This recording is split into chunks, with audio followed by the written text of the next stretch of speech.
दो जिलों में प्रसूताओं की मौत से जुड़ी बड़ी खबर यह है कि चिकित्सा और स्वास्थ्य विभाग की टीमें जांच कर रही हैं। गजेंद्र सिंह खेमसर आज इस मुद्दे को लेकर अहम बैठक करने वाले हैं। प्रदेश के गायनिक विशेषज्ञों के साथ प्रखरों पर आज ये बैठक होगी। चिकित्सा मंत्री के साथ आवश्यक सुधारात्मक निर्णयों पर चर्चा की जाएगी। मंगलवार को चिकित्सा और स्वास्थ्य मंत्री सीधे भीलवाड़ा जाएंगे, क्योंकि ये मामला अब देखिए थम नहीं रहा है। जोधपुर, बीकानेर, कोटा और अब सीधे भीलवाड़ा में जो प्रसूताओं की मौत हुई है और उसके बाद से हड़कंप मचा हुआ है। दो जिलों में प्रसूताओं की मौत से जुड़ी इस वक्त की बड़ी खबर है। चिकित्सा और स्वास्थ्य विभाग आज इसको लेकर बैठक करेगा।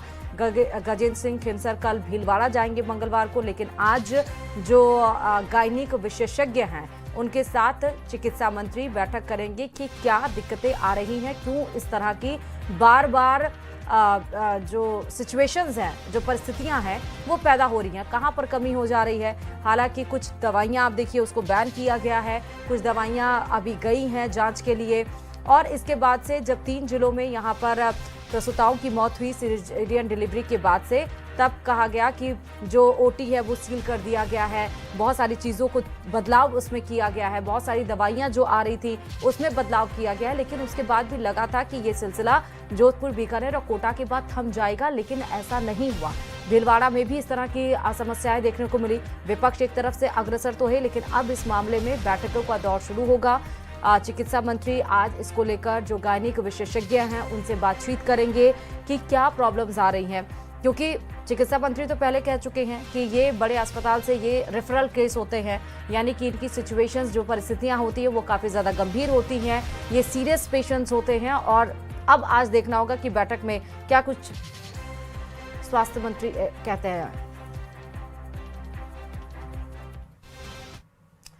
और इधर भीलवाड़ा की महात्मा गांधी अस्पताल में 5 प्रसूताओं की मौत के मामले की जांच अब निर्णायक दौर में पहुंच गई है। सरकार की ओर से जयपुर से भेजी गई विशेषज्ञ टीम और 6 सदस्यीय समिति हर मामले की माइक्रो लेवल पर जांच कर रही है। इस बीच पोस्टमार्टम करने वाली मेडिकल ज्यूरिस्ट डॉक्टर चेतन सांबरा ने बड़ा दावा किया है। उनका कहना है कि पोस्टमार्टम में चिकित्सकीय लापरवाही या संक्रमण के कोई साक्ष्य नहीं मिले हैं।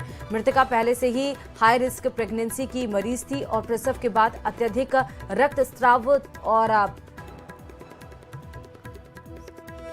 कंजम्पटिव कोएगुलोपैथी के कारण इसकी मौत हुई है।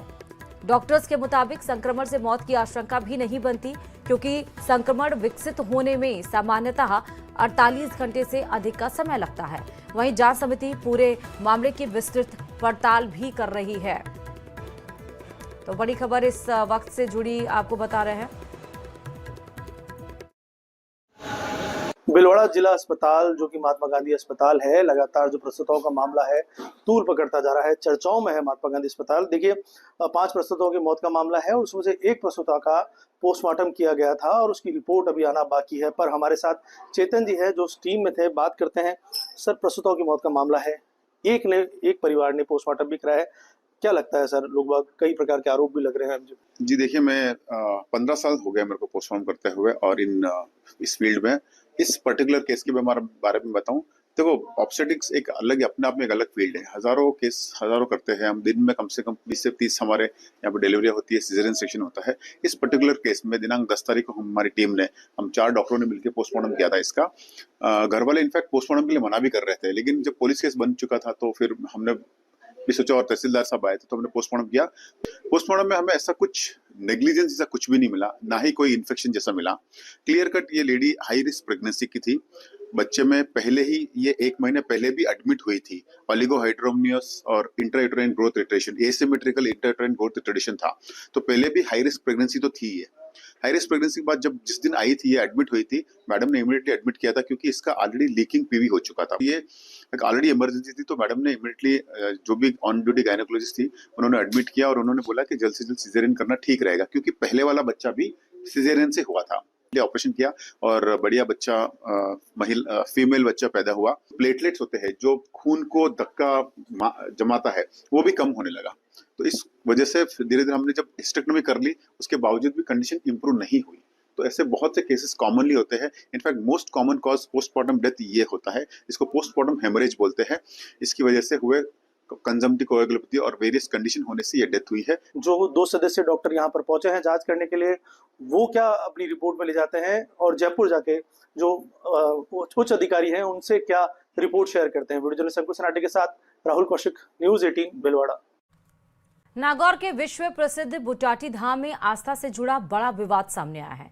13 सदस्यीय जांच समिति की रिपोर्ट में करोड़ों रुपए की कथित वित्तीय अनियमितताओं का दावा किया गया। आखिर जांच में क्या क्या सामने आया है, रिपोर्ट में देखिए।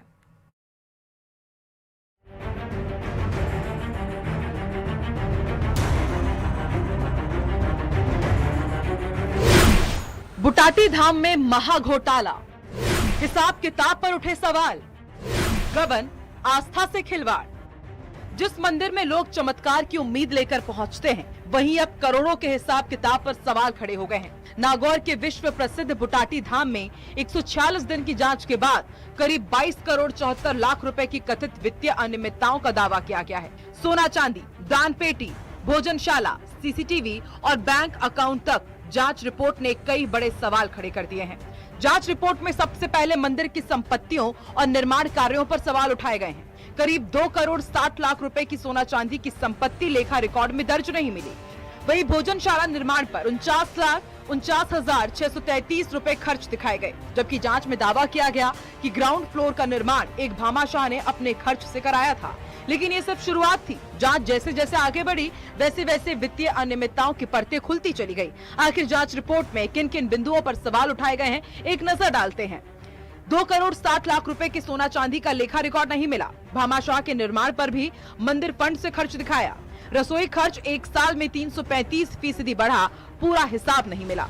सीसीटीवी पर 82,41,000 रुपए खर्च। टेंडर और वाउचर पर सवाल। दान पेटी, किराया आय और बैंक अकाउंट में रकम का अंतर। गौशाला, सुरक्षा और फर्नीचर खर्च के दस्तावेज अधूरे। इसके बाद जांच टीम की नजर रसोई खर्च पर गई, जहां सिर्फ एक साल में खर्च 335% बढ़ गया। साल 2023-24 में रसोई पर करीब 26,99,000 रुपए खर्च हुए। अगले ही साल ये खर्च बढ़कर 90,64,000 रुपए तक जा पहुंचा। जांच यही नहीं रुकी। ग्राम विकास के नाम पर 31,37,000 रुपए खर्च दिखाए गए, लेकिन काम का रिकॉर्ड नहीं मिला।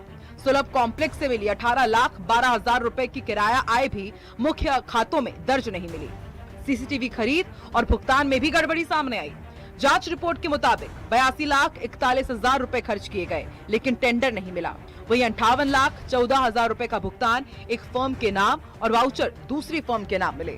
रिपोर्ट में सुरक्षा सेवाओं पर 31,33,000 रुपए और गौशाला रखरखाव पर 17,87,000 रुपए खर्च भी जांच के घेरे में है। मरम्मत, अनुरक्षण, कंप्यूटर और फर्नीचर पर भी लाखों रुपए खर्च दिखाए गए, लेकिन कई मामलों में दस्तावेज ही नहीं मिले।